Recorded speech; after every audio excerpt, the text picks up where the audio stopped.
Hi everybody, this is John from USA Mondo. If you're watching me from Germany, willkommen. From Spain or Mexico, bienvenido. From France, bienvenue.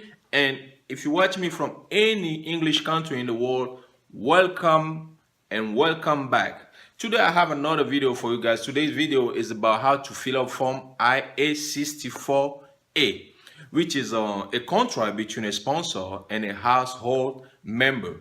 If you want to know how to fill up that form, then I'll be right back. USA Monde. Okay, guys. Here we are in front of the form we're gonna fill out on the form IA64A, A as Apple.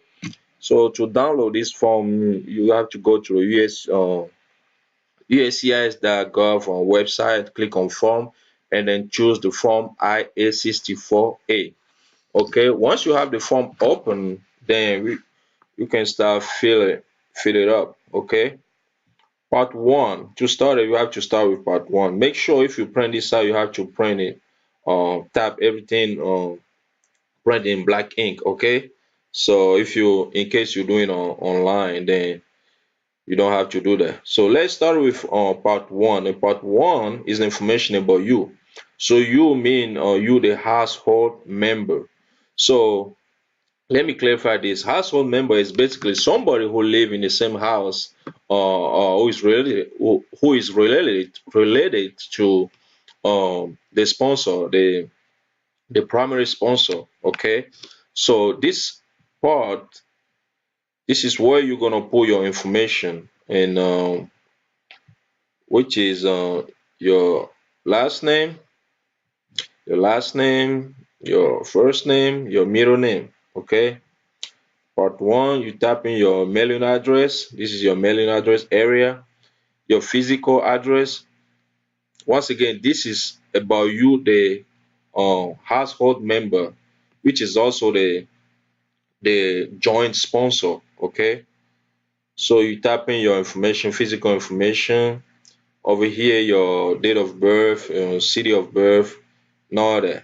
If you have, you tap in your social security number here. If you have a ELIS number, USCIS ELIS number, then you tap in here right here. Okay.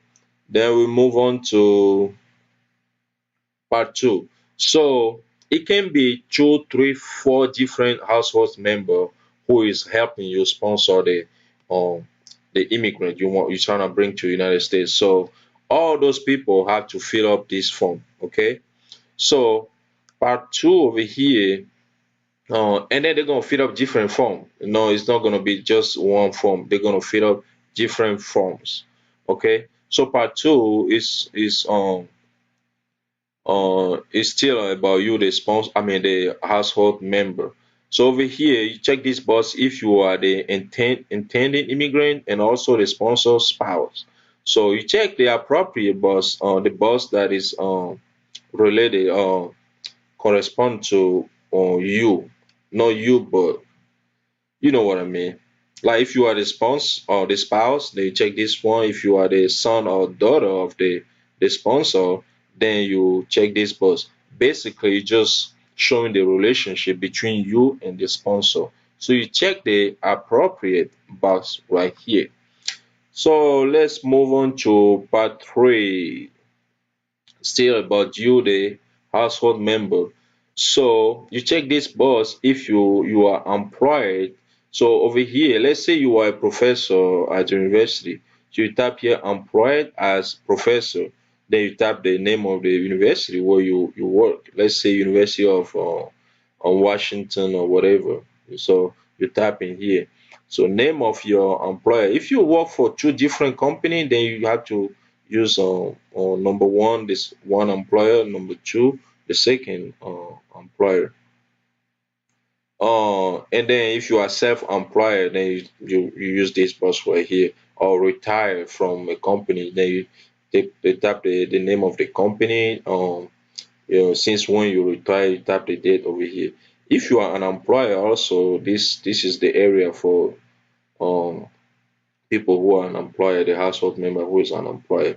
So over here, you tap in your current individual annual income. That's what you put here.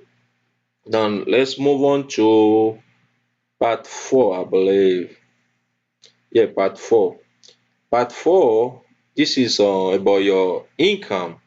You, the household member or joint sponsors, income. I mean, federal income tax information. Okay. So if you feel federal income tax, you check this box right here. You put the most recent. Okay, we are in 2016. So the more recent is going to be 2016, 2015, 2014. You put the total income here. And then um, your asset, those are optional if you actually a copy or transcript of it. Okay, you don't have to. If you wanna, you still wanna add a copy of your transcript of federal income tax. You still can do that, but it's not required. Okay, over here, this is for your asset. If you have like you put the total balance, or the total amount of your cash, your saving, whatever you put it here. If you have a real estate property and all that, you put a total here. Then you put all those together, you and then tap the total of all those here. Let's say this is 1,000, this is 2,000, this is 1,000. So the total is going to be 4,000. So you have to put it right here, the total of your income. Okay. Now let's move to part five. Part five: sponsors promise, statement, control information, certification, and signature. So over here, this is for about you, the sponsor. I, the sponsor, you, the primary sponsor, you tap your name over here, um, and then um, over here indicate the number. So, in consideration of the household member promise to sponsor the following intended immigrant and to be joined and severally liable for any obligation okay, under the file affidavit of support on behalf of the following name intended immigrant. So indicate number. If it's two, three, four people, you have to tap the number here. And then the number one immigrant you're trying to sponsor, you're gonna tap on his or her information here. First name, last name, first name, middle name, date of birth, all the social security number, alias number, everything. So you have to do it for the number, all those intent immigrant you're trying to bring to United States. If it's three people, then you have to fill it up for three people, okay? Then we're gonna move to do, do, do, do, do, do, do, do. Okay, this right here is continue. Okay, sponsor statement over here. So you have to state that you can read or you don't use any interpreter. So you have to click here. If you use the interpreter, then you have to check this one also. And don't forget to sign. You as a sponsor, you have to sign and date over here. Then now let's move on to part six. Actually, the sponsor, before you sign everything, you have to put your telephone number, your address, email address, and telephone number in case they're trying to contact you, the immigration trying to contact you. So you fill this form before you sign and date. Then we move to part six. This is about a household member. You print your name over here, and then intended immigrant. Okay, the immigrant you're trying to co-sponsor. This is where you're gonna put the person's name. Okay, put the person's name there,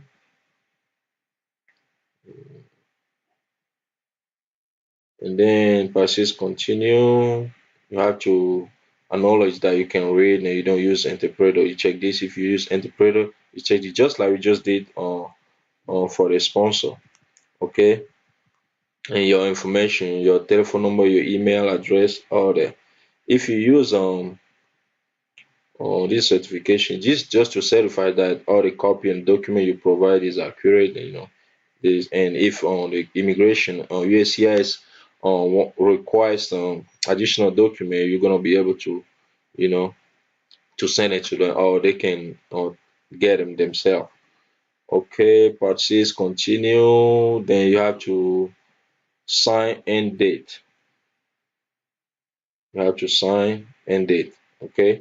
Okay. Now we're gonna move to part seven, which is about the interpreter, interpret information. So the name and interpret name and interpret business name and mailing address, All that. That's what part 7 is about. Then part 8.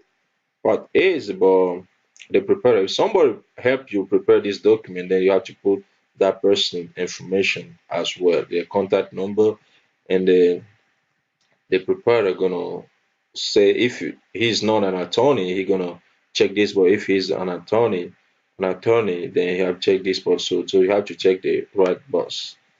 And then over here, part A, the preparer gonna sign and date. Okay, gonna sign here and date. Then we're gonna move to part 7. I try and speed up here before my software start working. Okay, guys, now we're gonna jump on part 9. This one is about additional information. In case you want to add more information but you don't have enough space, then you can use this form right here for the name and middle name, or let's say the information about the intending immigrant. You're still missing. Maybe they are 5 or 10, so you still need additional form to fill up uh, uh, the form IH64A. Then you complete this form right here. This is just for additional information. So in case you wanna print, you wanna use like a blank sheet to complete the form, make sure you have the alien number, your name and the alien number on the top of each page. Okay, like as they state right here, as it's stated right here. Let's see. This addition, if you need more space than complete the sheet, include your name and alien number at the top of each sheet. So you have to use like a blank sheet to complete the form. Make sure you put your name and the alien number, and also the page number, the part number, and the item number. Okay, and that's it. I think that's about it. That's how you fill up form IA64A, which is a contract between you, the sponsor, and the joint sponsor, or also called household member. Um, thank you. That's it for today's video, guys. I hope you guys love it and like it. If you do, give me a thumbs up and share with your friend and family. And also, if you want to see more video like this, all you gotta do, my friend, is subscribe. Thanks for watching. Once again, my name is John, and I'll see you in the next video. Ciao, ciao.